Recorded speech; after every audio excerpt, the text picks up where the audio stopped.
Because again, nobody wants to be told their baby's ugly. And yet, the challenge with that is if the leader doesn't want to do anything about it, even though their employees are uncomfortable and they have certain issues with what's going on, then what that says is the leader doesn't really want to grow their business. Hey, what's going on? Keep the changers. So glad you're with me today. This is such a fun topic with me, and it was such a wake-up call for me. And in terms of business, it really made me look at business at a whole different level. And I'm really just jacked up to share it with you today. I've been in automotive for a little over 40 years. And I chuckle only because it's true story, but I hesitate. It's like my mama never used to want to say how old her kids were. I don't want to say how long I've been in the business because you can do the math. But one thing that I've noticed being in automotive for a long time is that word culture is not a word that you hear with low performing dealerships. They don't talk about, man, I wish our culture was better. Matter of fact, even kind of high performing dealerships don't talk about culture. They're talking about the profit. And yet, what I know from looking at businesses, whether it's construction, Chick-fil-A, automotive, whatever businesses I've had an opportunity to do coaching with, that culture is a big piece. And what's interesting is if on the screen, if you're watching on YouTube, it says the way people think, act, and interact on a team is the definition of culture, according to John Maxwell. And what he also says is that you don't tell them what you're going to do. That's a vision. You do what you're going to do, and that's a culture. So you do the thing that you want everybody else to do from every level of the organization. About, oh my gosh, what's it been? About 3 months ago, I got a phone call from a friend of mine who is the head of the foundation for Maxwell Leadership. He also has his own leadership company and he travels all over the world. He's very influential. Now, to give you an idea on this, I've known this gentleman for a long time, but I want to back up a little bit and tell you the history of how I think this tool that I've got in front of you can change your business lives. Years ago, I was a GSM at a Ford dealership in Fremont, California. Fremont Ford, it was called. And the GM at that time was a guy by the name of Smitty. And Smitty loved John Maxwell. Now, when he hired me to be the GSM, I have to tell you, I was not a very good leader. As a matter of fact, I would say I had great energy. I knew how to close deals. I could do a great sales meeting, but I was leading in 3 rooftops and I really wasn't very good. Fortunately, I had some people around me and those people lifted me up, but I wasn't very good. But I did learn through hanging out with John Maxwell 3 hours a day on my commute. I had an hour and a half commute every day. And I would listen to John Maxwell tapes. Yes, they were tapes on my CD player for 3 hours. And I learned how to be at least the philosophy of what it meant to be a good leader. In 2013, fast forward, that was 2001 when I first learned about leadership at that level with Maxwell.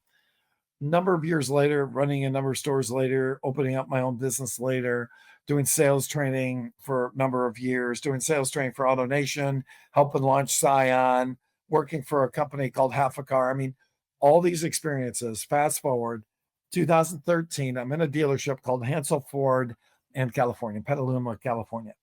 And I'm sitting down with the owner, Justin Hansel, and we were talking about his weekend. And I said, what do you have going on this weekend? He said, I'm going to Texas to hang out with John Maxwell. And I said, whoa, what's that about? He said, well, there's a group of car dealers that are going to hang out. We've got an intimate setting with Maxwell, and we're going to learn leadership from Maxwell.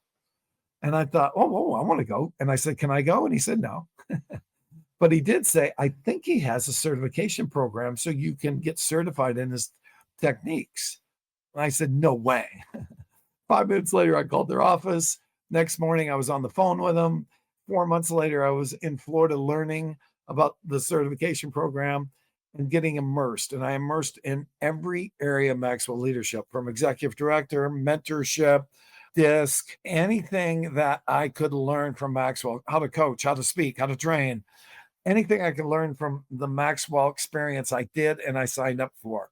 And I've been on that journey for the last almost 13 years. And we meet up twice a year in Orlando and we come together with more information and more stuff. It's crazy. I'm on calls at least once a week where I get to immerse myself in Maxwell principles from a variety of people. One of the people that is on those calls, faculty member, is a guy named John Griffin, who called me. And when he called me, he said, Bart, I know you're influential in the automobile business, and I have a tool for you that I think will change things. And I said, really? What is it? And he said, it's called a culture scorecard. And I said, well, what's a cultural scorecard?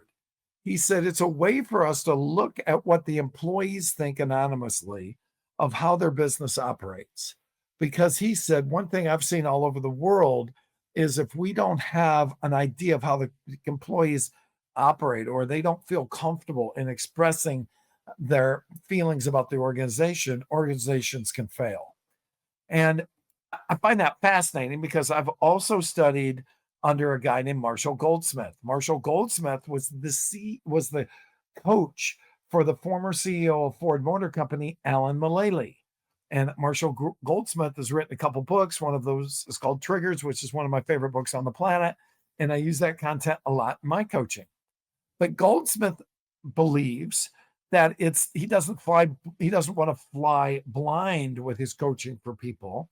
He wants to know how the employees feel about the leader. And that is the same thing we're talking about here. Now, some of us don't want to know how the employees feel about us.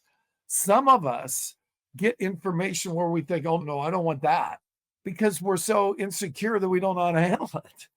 Others say, bring it on. I might not like everything, but it allows my organization to grow, and I want to be the best leader within that I can be. Now, I will tell you, I've been defensive in the past, big time. And I can tell you today, it's never easy to get criticism, but it's always so phenomenal to get uncomfortable and grow. And I mean that.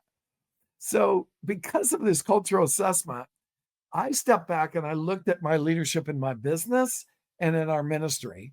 And I decided to do a survey of the employees that are the leaders, the volunteers, whatever it was, the clients that were in my circle. And it was an anonymous survey, so I can figure out what I can do to be a better leader. And that's what this is. This is a survey so we can help you, Mr. Dealer, Mr. General Manager, Mr. Sales Manager, whatever role you play, to be better. And also for you to have a bigger impact on the persons that you influence. So let's take a look. Now, I get not everybody's watching this on YouTube, so I'm going to walk you through it, okay? And what I'm going to tell you is that the first thing that happens when one does a assessment is they look at how many people are participating. Because if you're giving a cultural assessment or a survey on how you're doing and very few people are responding, there's a little bit of a problem with that. And the problem could be that they don't trust. I got to tell you, I was having a discussion with a gentleman in another industry, I don't know, a few months ago. And we were talking about this topic. And he said, oh, yeah, we did that when I first started. And nobody filled it out. And I said, why do you think that is? And he said, I don't know. I asked him again. They still didn't fill it out.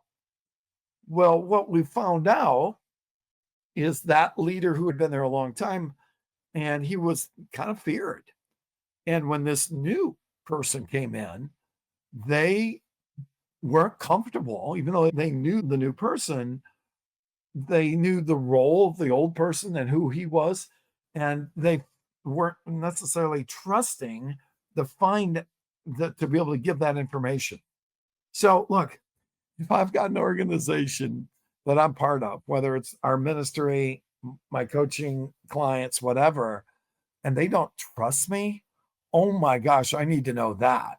And I need to be able to deal with that, right? So this cultural assessment, and to give you a little bit more information, I got to tell you more. I skipped this part. It's really important. When Don Griffin called me and said, "Hey man, you got to see this. This is a tool that's going to work in automotive. We just love this tool, and we think it's a great opportunity for leaders to really look at their organization, and we then come up with solutions so that we can help them with some of those things that might pop up." He also told me about his business partner, a guy who had founded Legacy Leadership, also a Maxwell guy, who also was involved in developing this cultural impact scorecard. And his name is Tyler. Tyler will be on my podcast soon. I had John Griffin a few weeks ago. I had Devin Gino, who's another partner in this company, a few weeks ago. I had Antoinette Griffin, who's another partner in this company, a few weeks ago. All these incredible minds that look at all kinds of business. And I'm kind of looking at this scorecard from the automotive standpoint on how can this help automotive dealers. So you with me? And so keep that in mind as we're going along. Again, you're going to meet Tyler here in the next couple of weeks, and you're going to hear his brilliance as we talk through this scorecard. So first thing we talked about was that participation. And that's the first thing that you look at when you do any of these anonymous cultural impact scorecards. And here's what the number could reveal. Now, if you're watching on YouTube, what you see is participation, a window into cultural engagement. This is a real business. Not going to tell you what business it is, but they had 95% on terms of a score. And what that means is they have strong buy-in. They feel that the organization will drive change with confidence. That's what they believe. If it was in what would be the yellow zone, this is an opportunity for the organization to really look at, man, why is it we don't have trust? And if it's a low zone, which would be red, that definitely means that there's a clarity issue, there's gaps, there's things in trust that need immediate attention or exploration. But in this case, this particular organization really participated. 95% of the people that were given the assessment participated. And there's different things that this reveals. Trust and psychological safety. If people feel safe or believe their input matters, they're more likely to engage. Woo-wee. I have a dealership that I worked with in the past that had a huge problem with communication and a huge problem with trust. And it was a really small organization. So what I did, instead of giving them a cultural impact scorecard, I interviewed them with a few key questions, and they give me answers on all these components. And what I did with that was share it with the leader. Now, the result of that was the leader didn't do anything about it. And I believe that there's going to be situations when that happens. Of course there is. Because again, nobody wants to be told their baby's ugly. And yet, the challenge with that is if the leader doesn't want to do anything about it, even though their employees are uncomfortable and they have certain issues with what's going on, then what that says is the leader doesn't really want to grow their business. And that, to me, was a super red flag. And it really started in that organization, which we'll talk about in a little bit, with communication. And that's a problem with a lot of organizations. So it reveals safety. It also reveals, as you can see on the screen, or I'll tell you about it, leadership credibility. High participation often signals strong trust in leadership and belief that action will follow. Clarity of communication. Confusion or silence around the purpose of the scorecard can lead to apathy or inattention. What do we mean? Inaction. What's that mean?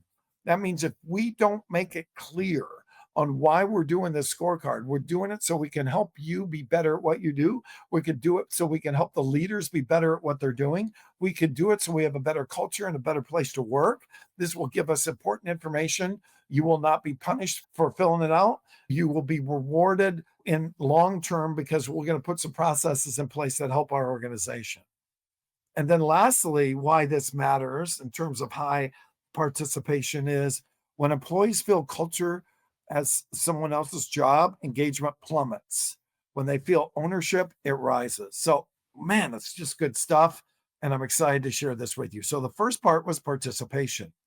Now, I'm not going to go over the rating system as it's on the screen, but there is a red, orange, yellow, and green area of rating that comes up with each of the 10 segments of this particular scorecard. And that's important because, again, if they're green, this behavior is consistently lived. If they're yellow, maybe shows some traction, but not always dependable. If it's orange, it might be inconsistent. If it's red, it's clearly a breakdown. And what's so cool about this scorecard is it reveals that. So let's look at this. I just have to share these with you. Okay. So what I've got in front of me now, again, if you're on just Audible only, then you're not seeing this, of course. But there's what it did, first of all, is it pulls up a participation first, as I told you, and then it pulls up what's called a cultural impact index.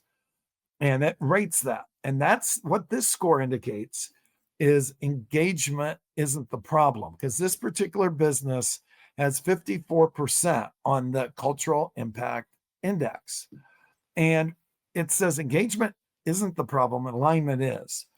Frontline employees are willing but waiting for clear communication, more consistent accountability, and leadership that models the value it promotes.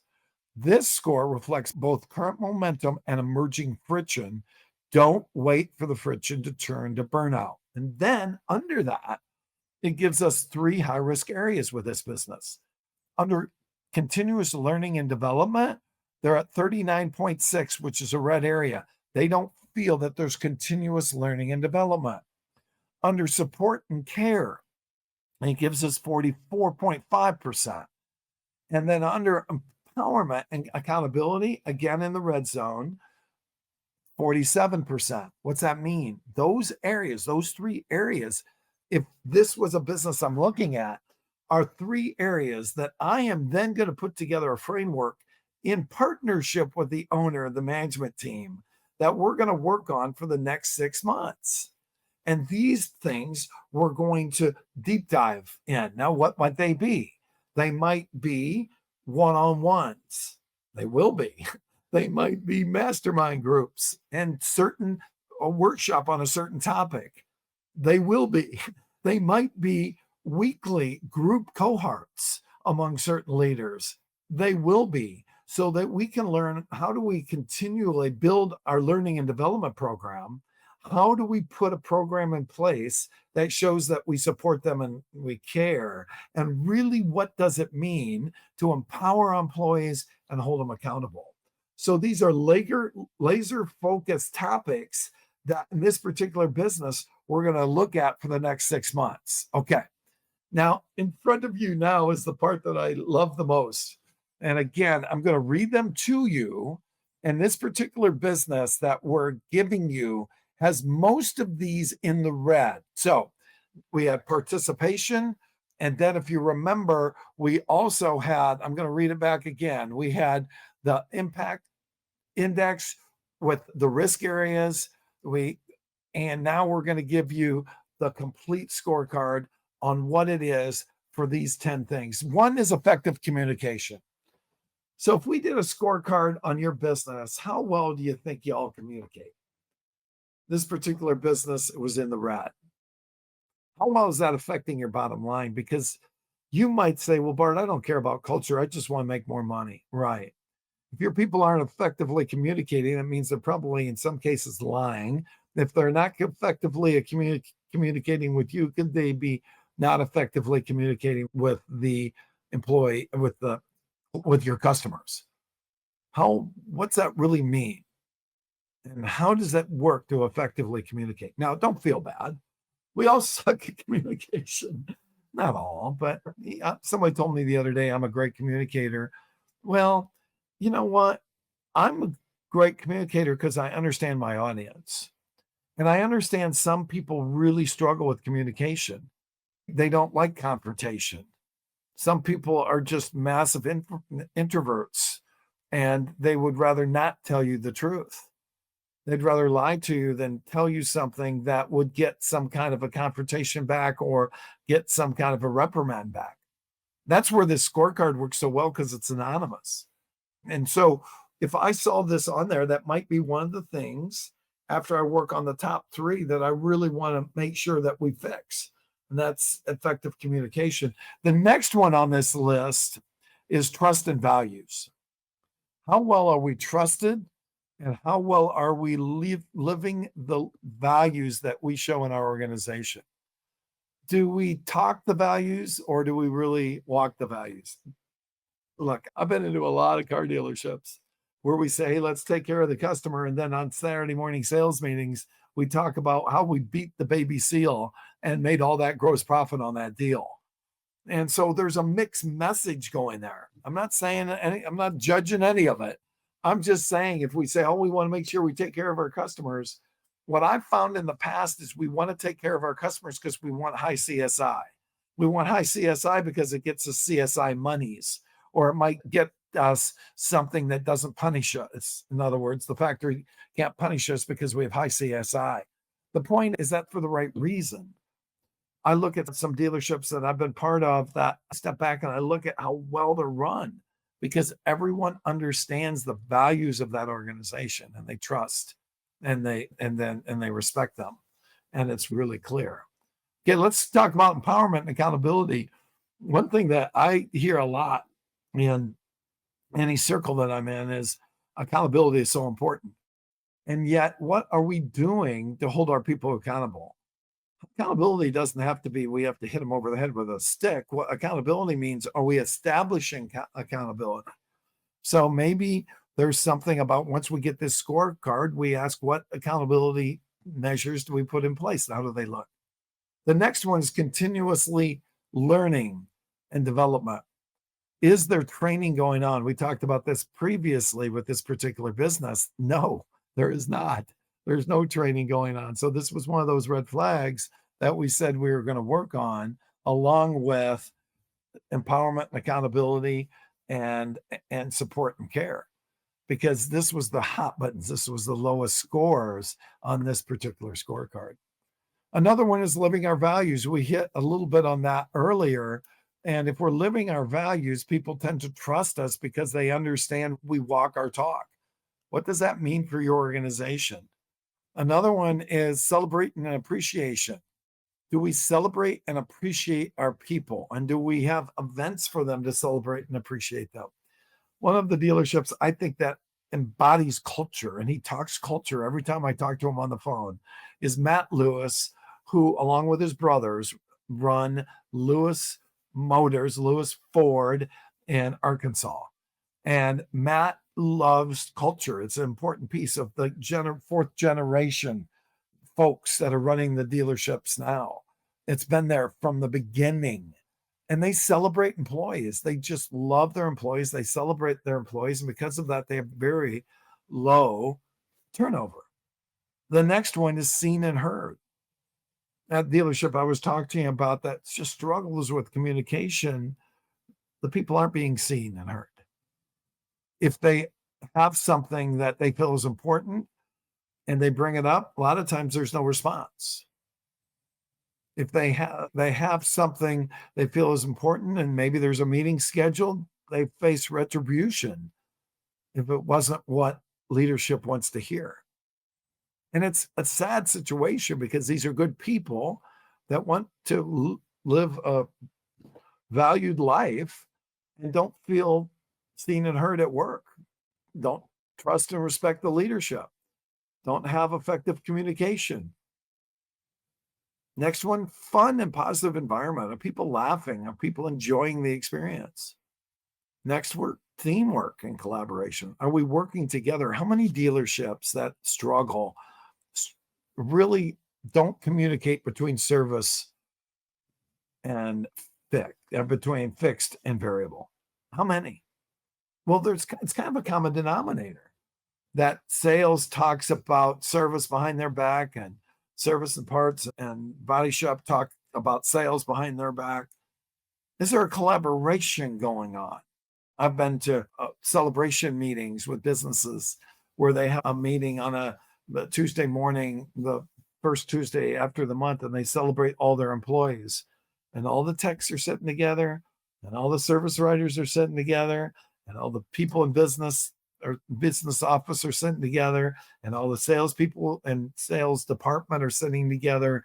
There's no teamwork, there's no collaboration. And because of that, there's a breakdown when it really comes down to it. And then the final one is support and care. How is the support and care within your dealership? So what's cool about this, and I'm going to break all these out for you because I just think it's so important. We're going to talk about communication. I don't think I'm going to have time to go through all 10, but as much as I love communication and believe that's such an important part of you and I's businesses, I want to talk about it because each one of those components that I just brought up has 5 components under it that are rated. And then it takes all the scores and it summarizes them. So in this particular example, again, a business I won't mention, the effective communication at their business was 50, we'll round it up to 58%. And there's 5 components that are within this scorecard. One of them, the information is communicated clearly and effectively throughout the organization. Well, this organization feels that's not true. It's 51%. Do you think that might affect the bottom line? I know, in other words, the person filling out this assessment, I know and can communicate the organization's mission, vision, and goals. They know it. They've got it memorized. That's 82 on that scale. It's pretty good. The next one, I feel comfortable expressing my ideas and opinions openly. Get this, it drops into the red at 53. They don't feel comfortable at all. They just hold it in. That was a family that's in trouble, isn't it? Team members address conflict directly, professionally, and productively. At this particular business, it was a 42. Do you think that could affect the morale of the people working there? Of course. And does it affect, can the client see it? Are you kidding me? Absolutely. Have you ever walked into a business where you just knew it was a mess? I would say that people can tell here. You can only put so much of a thick mask on.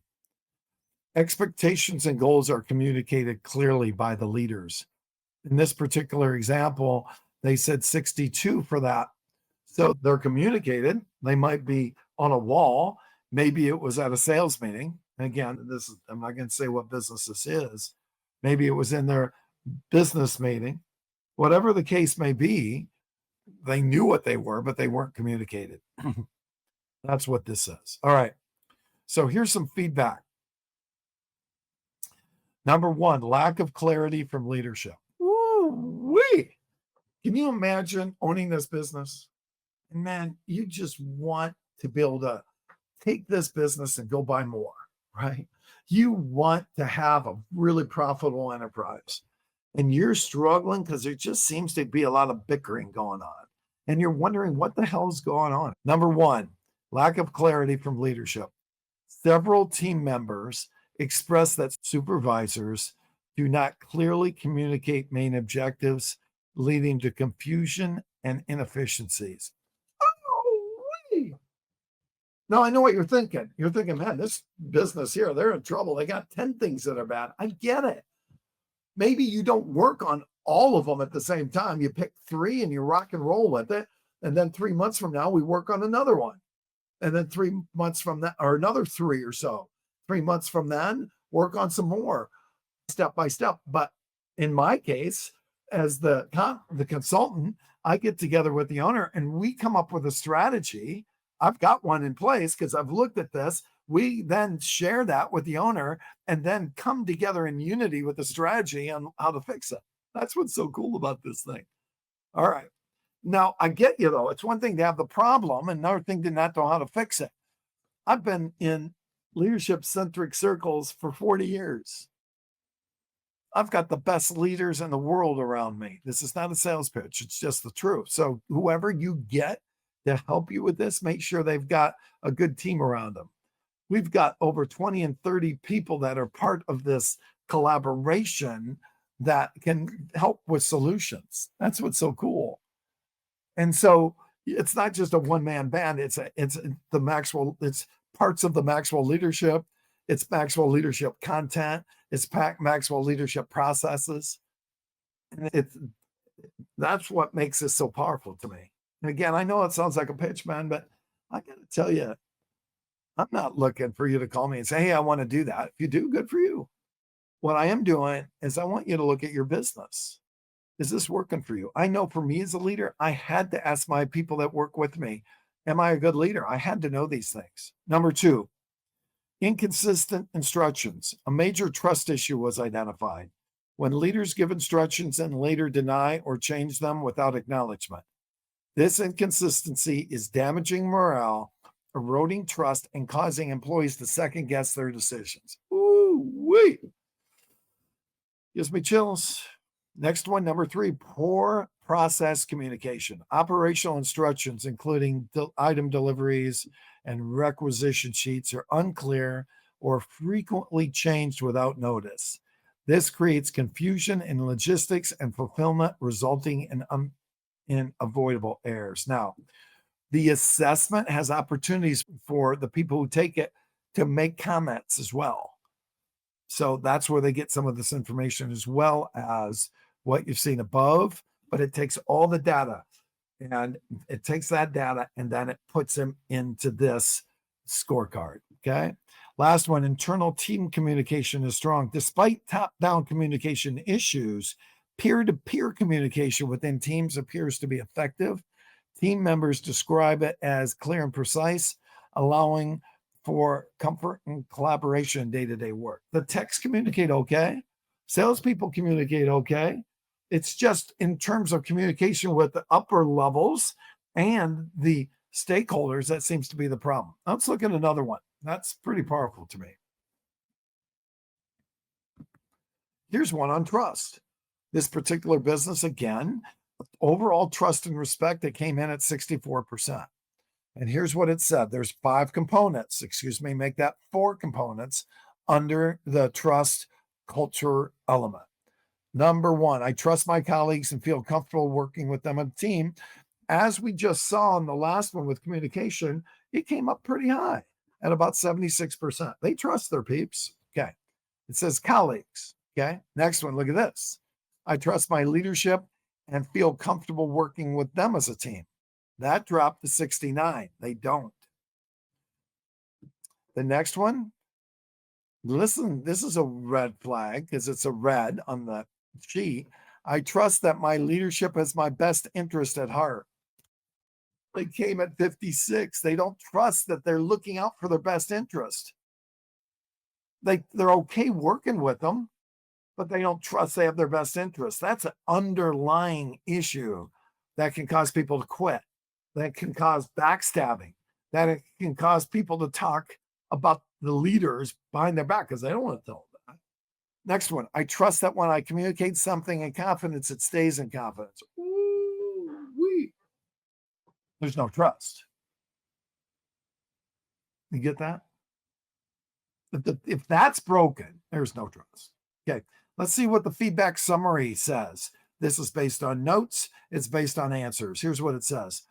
Trust is inconsistent across the team. Trust levels vary widely. Some team members are seen as trustworthy, while others are not trusted at all. There's mention of moderate or situational trust depending on context and behavior.